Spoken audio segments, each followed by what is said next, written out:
الحمد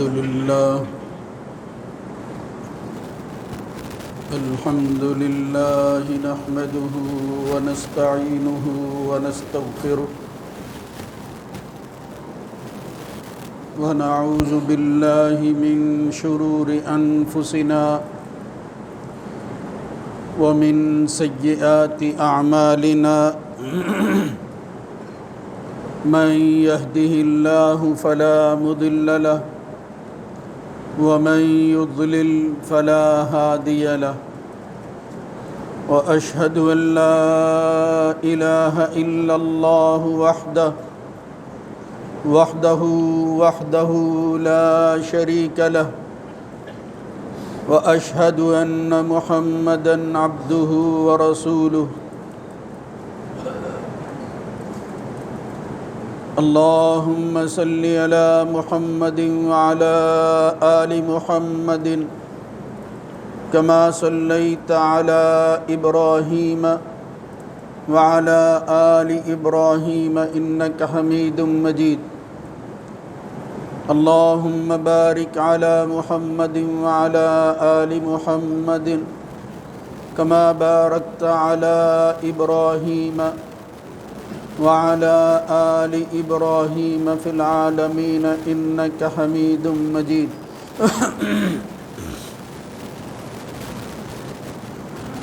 أما بعد فإن خير الحديث كتاب الله وخير الهدى هدى محمد صلى الله عليه وآله وسلم وشر الأمور محدثاتها وكل محدثة بدعة وكل بدعة ضلالة وكل ضلالة في النار رب أعوذ بك من همزات الشياطين من همزه ونفخه ونفثه يا أيها الذين آمنوا اتقوا الله حق تقاته ولا تموتن إلا وأنتم مسلمون يا أيها الناس اتقوا ربكم الذي خلقكم من نفس واحدة وخلق منها زوجها وبث منهما رجالا كثيرا ونساء واتقوا الله الذي تساءلون به والأرحام إن الله كان عليكم رقيبا يا أيها الذين آمنوا اتقوا الله وقولوا قولا سديدا يصلح لكم أعمالكم ويغفر لكم ذنوبكم ومن يطع الله ورسوله فقد فاز فوزا عظيما رب اشرح لي صدري ويسر لي أمري واحلل عقدة من لساني يفقهوا قولي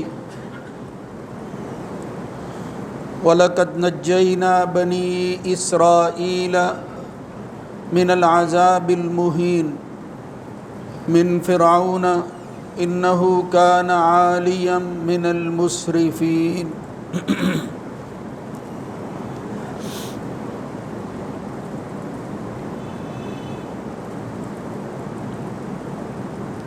اور بلا شبہ ہم نے بنی اسرائیل کو رسوان کن عذاب سے نجات دے دی۔ وہ عذاب دینے والا کون تھا؟ فرعون، جو خود کو بڑا بلند سمجھتا تھا اور حد سے تجاوز کرنے والوں میں سے تھا۔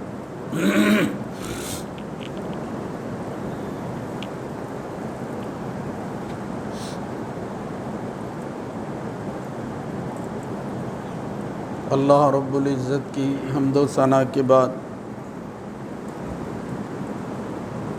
درود و سلام سید الرسل خاتم النبیین جناب محمد الرسول اللہ صلی اللہ علیہ وآلہ وسلم کی ذات گرامی پر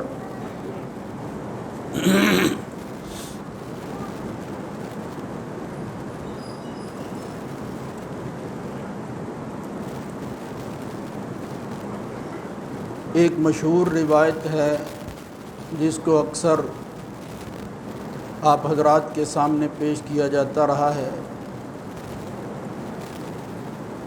کہ نبی کریم صلی اللہ علیہ وآلہ وسلم نے فرمایا، یہ جو زمانے کی گردش ہے یہ آسمان و زمین کی تخلیق کے دن سے لے کر اسی طرح چل رہی ہے جس طرح اللہ نے چلائی ہے۔ الا ان الزمان قد استدار کہیئتہ یوم خلق اللہ السماوات والارض۔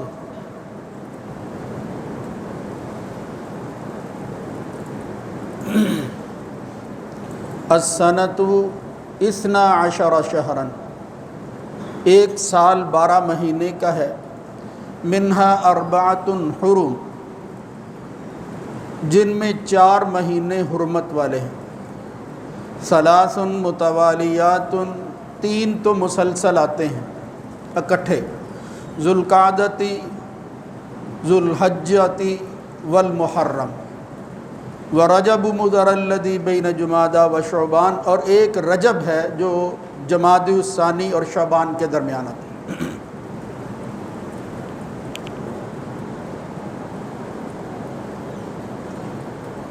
اس حدیث سے معلوم ہوتا ہے کہ یہ کائنات خود بخود نہیں بلکہ کسی چلانے والے کے حکم کے تابع ہو کر چل رہی، کوئی اس کو بنانے والا ہے۔ یہ دن رات اور اس کی تبدیلی کے ذریعے یہ جو ایام ہفتوں مہینوں اور سالوں میں تبدیل ہوتے رہتے ہیں اور گزر رہے ہیں، یہ ترتیب کسی نے دے رکھی ہے۔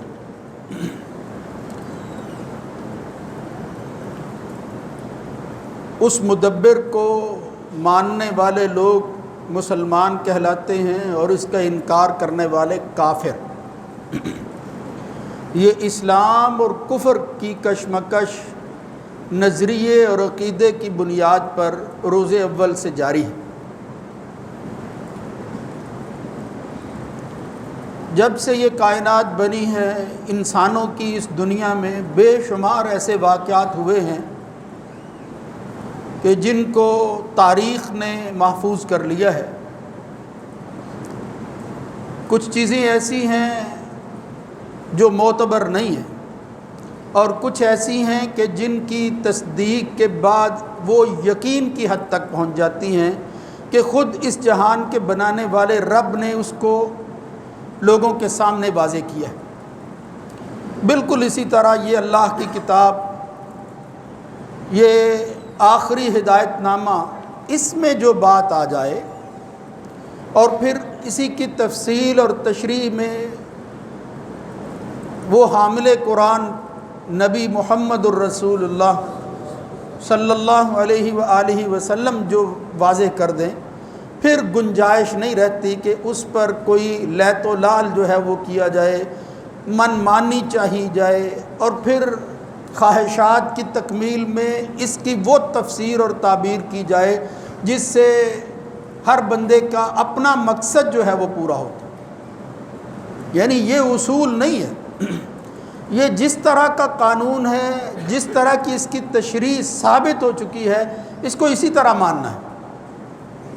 اس میں تبدیلی انحراف ہے جو پہلی قوموں نے کی، اور اللہ تعالیٰ نے ان کو جب ذکر کیا تو پھر ان الفاظ کے ساتھ بھی کیا، من الذین ہادوا یحرفون الکلم عن مواضعہ۔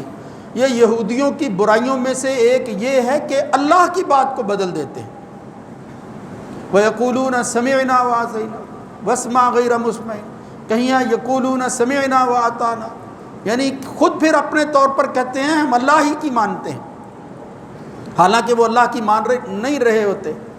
خود اپنے منہ میں جو زبان ہے اس کو ایسے الفاظ کا جامہ پہناتے ہیں اور باور یہ کراتے ہیں کہ یہ خدا کی بات ہے۔ یہ جرم ہے۔ بدقسمتی سے یہ جرم کرنے والے کوئی غیر نہیں ہیں، نظر آتا ہے کہ اپنوں نے بھی اس میں کوئی کوتاہی نہیں کی، وہ کچھ کر دیا کہ جس کی وجہ سے بعض دفعہ عام آدمی پریشان ہو جاتا ہے کہ میں کیا کروں، اس کا حل کیا ہے۔ مسلمانوں کا ہجری سال جب جناب عمر رضی اللہ تعالیٰ عنہ کے زمانے سے شروع ہوا، جس سے ہم تاریخ کا حساب لگاتے ہیں، اس سے پہلے واقعات کے اعتبار سے دنوں کو وہ سمجھنے کی کوشش کی جاتی تھی اور ان کو یاد رکھا جاتا تھا۔ یعنی جب ہجرت ہوئی تو ہجرت کے واقعے سے اتنی دیر پہلے، پھر بعد میں یہ واقعات ہوئے اس مہینے کے اندر، یعنی اندازہ لگایا جاتا تھا باقاعدہ تحریری شکل میں، اور پھر دستاویزات کے اندر تاریخ کا لکھا جانا۔ یہ جناب عمر رضی اللہ تعالیٰ عنہ کے زمانہ میں ہوا ہے، اور پھر اس وقت سے لے کر الحمدللہ اب تک جاری ہے۔ اگرچہ ہم مسلمانوں کو بھی یہ ہجری سال کی تاریخ یاد نہیں رہتی، دوسری تاریخ جو اس وقت کی غالب قومیں ہیں وہ بھولتی نہیں ہیں، وہ ساری دنیا کے اندر ہے۔ یہ اگرچہ کوئی کفر اسلام کا مسئلہ نہیں ہے، اس کو سمجھنا چاہیے، لیکن تاثر ضرور ملتا ہے کہ یہ لوگ جو ہے یہ اپنی باتوں کو یاد بھی رکھے ہوئے ہیں، یہ بھلا چکے ہیں۔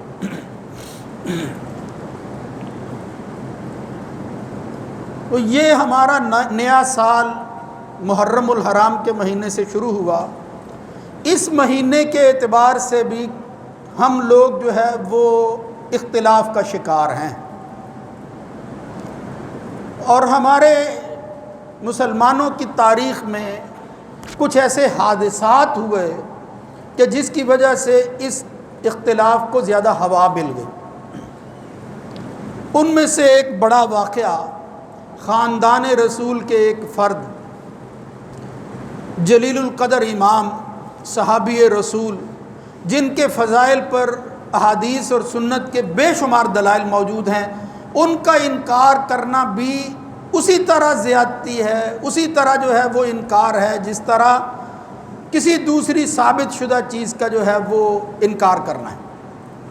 یعنی ان کو بھی تسلیم کرنا ضروری ہے کہ وہ بھی نبی کی وحی والی زبان سے بات نکلی ہے کہ یہ میرا جو ہے وہ نواسہ یا یہ میرا بیٹا جو ہے یہ مسلمانوں کے درمیان صلح کروائے گا، یہ سردار بن کر جو ہے وہ کھڑا ہوگا، یہ میرا بیٹا جو ہے وہ اللہ کے راستے کے اندر وہ شہادت جو ہے وہ حاصل کر لے گا۔ یہ ساری چیزیں بھی اپنی جگہ موجود ہیں، مگر بدقسمتی سے اس مہینے کے اندر اور اس مہینے کی 10 تاریخ کو جو شہادت حسین کا واقعہ ہوا ہے، اس کو بنیاد بنا کر بعض بدطینت لوگ بدقسمتی سے مسلمان ہونے کا دعویٰ کرنے والے بالکل اس مہینے کے آغاز سے شروع ہو جاتے ہیں، اور خبث باطن کی وجہ سے وہ جن لوگوں کے ذریعے یہ اللہ کا دین ہم تک پہنچا ہے ان پر حملہ آور ہوتے ہیں۔ یعنی اصحاب رسول رضوان اللہ علیہم اجمعین کو مطعون ٹھہرانے کے لیے بنیاد یہ بناتے تھے کہ یہ خاندان رسول کے ساتھ جو زیادتی کی، اس میں پیش صحابی تھے، خدا نخواستہ۔ اور پھر بات یہاں سے شروع ہوتی ہے کہ ان لوگوں نے پہلے بھی زیادتی کی آل رسول کے ساتھ، اور یہ تسلسل جو ہے وہ جاری رہا، انہوں نے اس میں کوئی کمی نہیں کی۔ یہ ظلم ہے اس دین پر۔ یہ اللہ کی کتاب کی وہ آیتیں جو صحابہ کی شان کو بیان کرتی ہیں، جو عظمت اور فضیلت کو بالکل دو ٹوک الفاظ کے اندر بغیر کسی لگی لپٹی کے، یعنی اس میں کوئی اخفاء والی بات نہیں ہے کہ یہ جو اصحاب تھے یہ خونی رشتہ کے علاوہ کس طرح انہوں نے اپنا خون دے دیا اپنے نبی محمد الرسول اللہ صلی اللہ علیہ وسلم کی ایک آواز پر۔ مگر بدقسمتی سے اب اس وقت لکھا بھی جا رہا ہے اور کہا بھی جا رہا ہے کہ یہ دین دشمن لوگ تھے، اور پھر اسی مہینے کے اس تاریخی واقعے کو بنیاد بنایا جاتا ہے۔ تو میں یہ ساری باتیں اس لیے عرض کر رہا ہوں کہ مسلمان کو بس اسی پر ٹھہرنا چاہیے کہ اللہ کی کتاب کیا کہتی ہے اور صحیح سنت اور حدیث میں کسی بھی مسئلہ کے بارے میں کیا کچھ فرمایا گیا ہے۔ تو میرے بھائیوں، یہ جو مہینہ ہے یعنی محرم المحرم، عجیب اتفاق ہے کہ زمانہ جہالت میں بھی یہ مہینے اسی طرح تھے، لوگ نام رکھا کرتے تھے، مگر خاص طور پر اسلامی مہینہ جسے کہا جائے اور نام لے کر اس کو مہینہ جو ہے وہ مسلمانوں نے قرار دیا ہو وہ یہ المحرم کا مہینہ ہے۔ یعنی اس کو الف لام کے ساتھ معرفہ بنا کر پیش کیا جاتا ہے کہ اس سے پہلے اس کو کہا جاتا تھا صفر اول، یعنی اس کے بعد جو مہینہ آنے والا ہے دو نام اس کے، صفر اول صفر ثانی، مگر مسلمانوں نے پھر کہا کہ نہیں، افضل الصیام بعد رمضان شہر اللہ المحرم، محمد الرسول اللہ صلی اللہ علیہ وسلم کی صحیح حدیث بخاری اور مسلم کے الفاظ یہ جو ہے یہ خاص طور پر مسلم میں آتی ہیں۔ اللہ کے رسول نے فرمایا افضل الصیام بعد رمضان، رمضان کے بعد اگر کوئی افضل ترین روزہ ہے کوئی رکھا جا سکتا ہے تو وہ شہر اللہ المحرم، اللہ کے مہینے محرم کا روزہ۔ یعنی اس میں جہاں روزے کی بات ہے وہاں ساتھ ہی یہ جو لفظ ہے شہر اللہ، حالانکہ سفر بھی اللہ کا مہینہ ہے، اس کے بعد آنے والے بھی اللہ کے مہینے ہیں، لیکن اضافی نسبت کے ساتھ اس مہینے کو شہر اللہ قرار دینا اس کی فضیلت کو دو چند کر دیتا۔ یہ اللہ کا مہینہ ہے، کیا مطلب تھا کہ اپنے سال کے آغاز ہی کے اندر یہ یاد رکھو کہ مہینے سب اللہ کے ہیں، اس مہینے کو نسبت دے کر ہم جب شہر اللہ کہتے ہیں تو اس کا مطلب یہ ہے کہ ہم اپنے سال کا آغاز اس بات سے کرتے ہیں کہ دن رات کی تبدیلی اور مہینوں کا آنا جانا صرف اللہ کے ہاتھ میں، اس میں کوئی دوسرا شریک نہیں ہے۔ اس میں شرکت کے بارے میں سوچنا بھی انسان کے ایمان پر جو ہے وہ ڈاکہ ڈالنے والی بات ہے، انسان کا ایمان مشکوک ہو جاتا ہے جب آدمی یہ بات کرتا ہے۔ اس لیے میرے بھائیوں صحیح روایات کی شکل کے اندر اس مہینہ کے بارے میں جو کچھ آتا ہے وہ تو یہ ہے کہ محمد الرسول اللہ صلی اللہ علیہ وسلم جب ہجرت کر کے مدینہ پہنچے تو آپ نے دیکھا، حضرت عبداللہ ابن عباس بیان کرتے ہیں کہ وہاں کے لوگ جو ہے وہ اس مہینے کی 10 تاریخ کو روزہ رکھا کرتے تھے۔ تو انہوں نے پوچھا ما ھذا اليوم الذی تصومونہ، بھئی یہ جو تم روزہ رکھتے ہو کام تو اچھا ہے، اللہ کی خاطر جو ہے وہ بھوک برداشت کرنا، صبح جو ہے وہ کچھ کھانا اور رات تک انتظار کرنا، یہ روزہ کیوں رکھتے ہو؟ انہوں نے کہا ھذا اليوم الذی انجى اللہ فیہ موسیٰ وقومہ وغرق فرعون وقومہ، ایک تاریخ بیان کی، یہ وہ دن ہے جس میں اللہ تعالیٰ نے ایک اپنے پیغمبر موسیٰ اور اس کی قوم کو آزادی دی تھی، فرعون سے نجات دی تھی، فرعون کے ظلم سے نکالا تھا، وغرق فرعون وقومہ، اور اللہ رب العزت نے اپنی تدبیر کے تحت پھر اس ظالم کو جو فرعون تھا جس کے ظلم کے اندر یہ بنی اسرائیل کے لوگ رہ رہے تھے اس کو بھی غرق کر دیا اور اس کی قوم کو بھی غرق کر دیا۔ یعنی ایک ایسا بڑا واقعہ ہوا کہ وہ شخص جو انسان ہونے کے ناطے اپنے آپ کو خدا کہتا تھا، اذهب الى فرعون انه طغى، پیغمبر کی یہ ڈیوٹی لگا کر کہا کہ یہ جو فرعون ہے یہ اب حد سے بڑھ گیا ہے، ذرا اس کی طرف جاؤ۔ وہ کیا کہتا ہے؟ فقال انا ربکم الاعلی، یعنی صرف رب ہی نہیں، وہ کہتا ہے رب اعلیٰ ہوں۔ یعنی یہ دعویٰ جو ہے یہ شاید ہی کسی نے کیا ہو رب اعلیٰ ہونے کا۔ فرعون یہ بات کہتا تھا کہ جہاں جو ہے وہ حکومت آپ کو نظر آتی ہے اس کا مالک میں ہوں، میں سیاہ و سفید جو چاہوں کر سکتا ہوں، انا ربکم الاعلی۔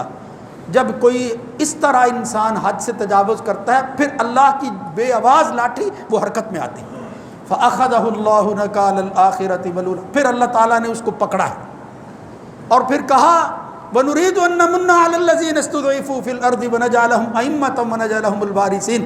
یہ جن کمزوروں کی بنیاد پر اپنے آپ کو خدا بنا بیٹھا ہے نا، یعنی کمزور لوگ تھے، کچھ نہیں کر سکتے تھے، إِنَّ فِرْعَوْنَ عَلَا فِي الْأَرْضِ وَجَعَلَ أَهْلَهَا شِيَعًا يَسْتَضْعِفُ طَائِفَةً مِّنْهُمْ، بالکل وہی اصول جو اب بھی جاری ہے، لوگوں کو گروہ میں تقسیم کر دیا، یہ فلاں قبطی ہے، یہ غیر قبطی ہے، یہ مصری ہے، اس کا تعلق فلاں شہر کے ساتھ ہے، یعنی کوئی اتحاد لوگ اکٹھے ہو کر نہ کوئی بات کر سکے، الگ الگ کر کے ایک دوسرے کے خلاف ان کو جو ہے وہ بھڑکا دیا۔ ان فرعون علا فی الارض، اور اسی کی بنیاد پر یہ علو اور غلبے کی بات وہ کرتا رہا۔ وجعل اہلھا شیعا یستضعف طائفۃ منہم، ایک گروہ کو اس قدر کمزور کر دیا، یذبح ابناءہم، وہ انسانوں کی موجودگی کے اندر ایک گروہ کے بچوں کو پیدا ہونے کے بعد ذبح کر دیتا تھا۔ وَيَسْتَحْيِي نِسَاءَهُمْ إِنَّهُ كَانَ مِنَ الْمُفْسِدِينَ، لیکن کوئی دوسرے گروہ کا بندہ جرأت نہیں کرتا تھا، اس گروہ کا بندہ کوئی جرأت نہیں کر رہا تھا، دوسرے نے کیا اٹھنا تھا۔ یعنی آپ اندازہ کریں اس دنیا کے اندر کیا کچھ ہو گزرا ہے، کس قدر ظلم اپنی انتہا کو پہنچتا رہا ہے کہ انسانوں کے بچوں کو ذبح کر دیتے تھے یا پیدا ہی نہیں ہونے دیتے، اس کے مقابلہ میں اللہ رب العزت کیا فرماتا ہے؟ یہ عمومی اصول ہے. جب کوئی حد سے تجاوز کرتا ہے، جب کوئی خدا کو بھول جاتا ہے کہ کوئی میرے اوپر بھی ہے، اللہ فرماتا ہے وَنُرِيدُ أَن نَّمُنَّ عَلَى الَّذِينَ اسْتُضْعِفُوا فِي الْأَرْضِ وَنَجْعَلَهُمْ أَئِمَّةً وَنَجْعَلَهُمُ الْوَارِثِينَ. پھر ہوتا یہ ہے کہ وہ کمزور لوگ جن کے بارے میں یہ سوچتے ہیں کہ یہ تو غلام ہیں، یہ تو اس غلامی سے نکل نہیں سکتے، اللہ کی تدبیر کے تحت جو ہے وہ پھر تبدیلی واقع ہوتی ہے. یعنی جب انسانوں، لیکن وہ تبدیلی کیسے واقع ہوتی ہے؟ یہ نہیں ہے کہ دعویٰ کرنے سے ہوتی ہے، یہ نہیں ہے کہ کوئی سیاسی مفاد حاصل کرنے سے ہوتی ہے، نہیں، ان انسانوں کے اندر کوئی ایسا مصلح پیدا ہوتا ہے. جس طرح اس وقت کا پیغمبر اٹھا اور اس نے ان بنیادوں پر ان کو جو ہے وہ اکٹھا کیا، جو بنیادیں دراصل انسانوں کو اکٹھا کرنے کے لیے اللہ نے بنائی ہیں. کوئی ذاتی مفاد نہیں ہے، اپنی جماعت کی تقویت مقصود نہیں ہے، اگلے 5 سال مجھے مل جائیں گے، چلو لوگوں کو اس جھانسے میں پھنساتے ہیں کہ بھئی ہم تمہیں آزاد کرنے آئے ہیں. کوئی ایسی بات نہیں ہے، بلکہ فرمایا وَنُرِيدُ أَن نَّمُنَّ، اللہ نے یہ چاہا اور اس کے لیے پھر انسانوں کو جو ہے وہ استعمال کیا. پھر وہ کیا کرتے رہے؟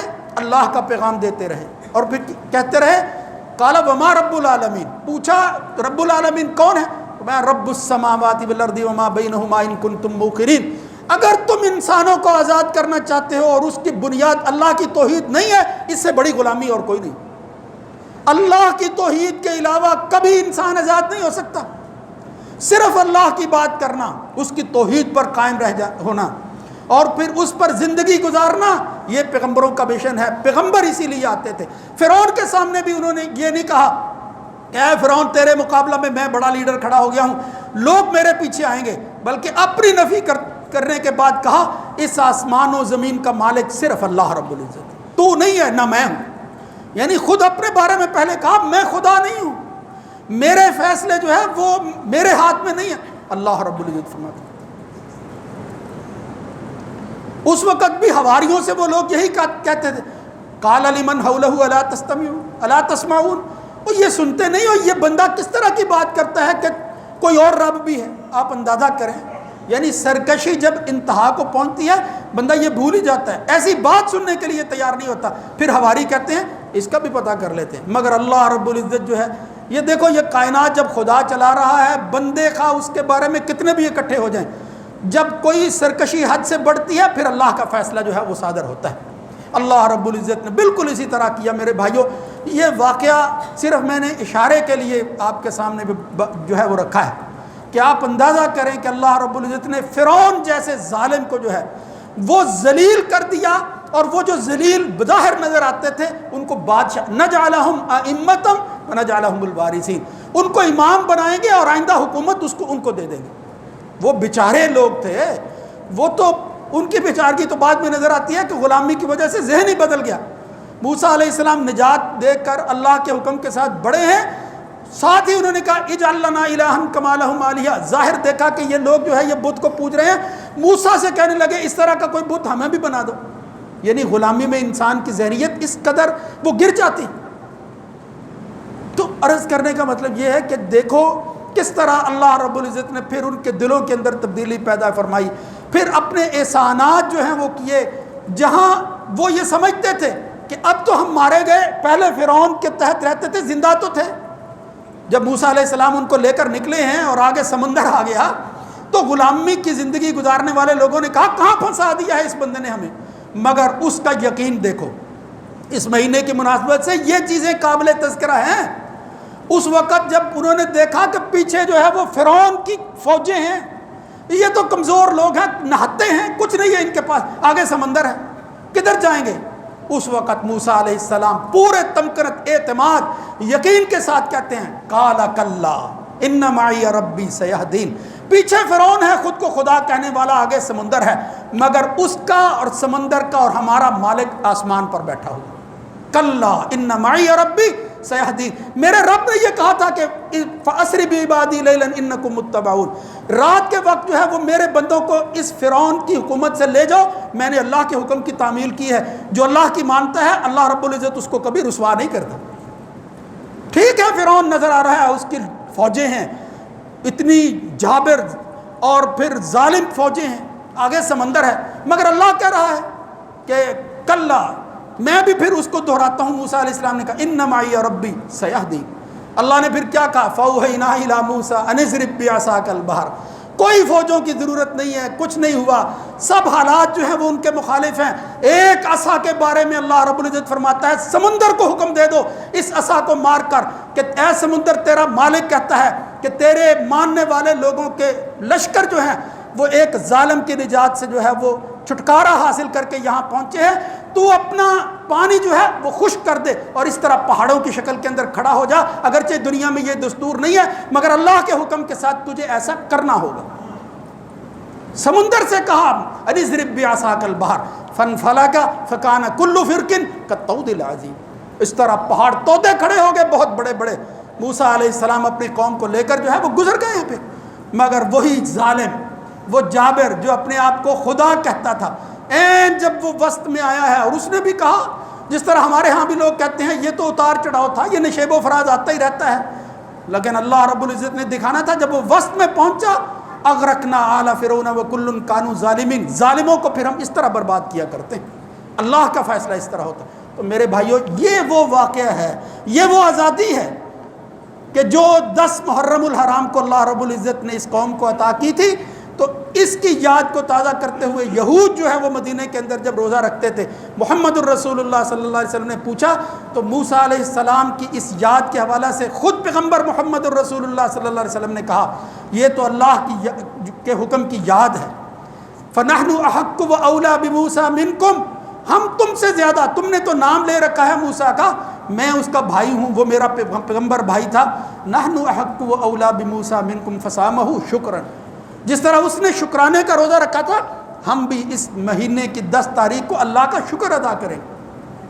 کوئی بھی واقعہ ہو جائے اس کے بعد, مگر مسلمان کیا کرتے ہیں اللہ کے حکم کی تعمیل کے اندر پیغمبر محمد الرسول اللہ صلی اللہ علیہ وسلم کے اس عمل کے بعد جس میں استحباب موجود ہے, اس میں کوئی شک نہیں ہے, یہ روزہ فرض نہیں ہے, ضروری نہیں ہے, لیکن فرمایا اگر کوئی روزہ رکھے احتسب علی اللہ یکفر السنۃ الماضیہ, اللہ رب العزت 1 سال کے گناہوں کو معاف فرما دیتا ہے اس یاد کو تازہ کرنے والے.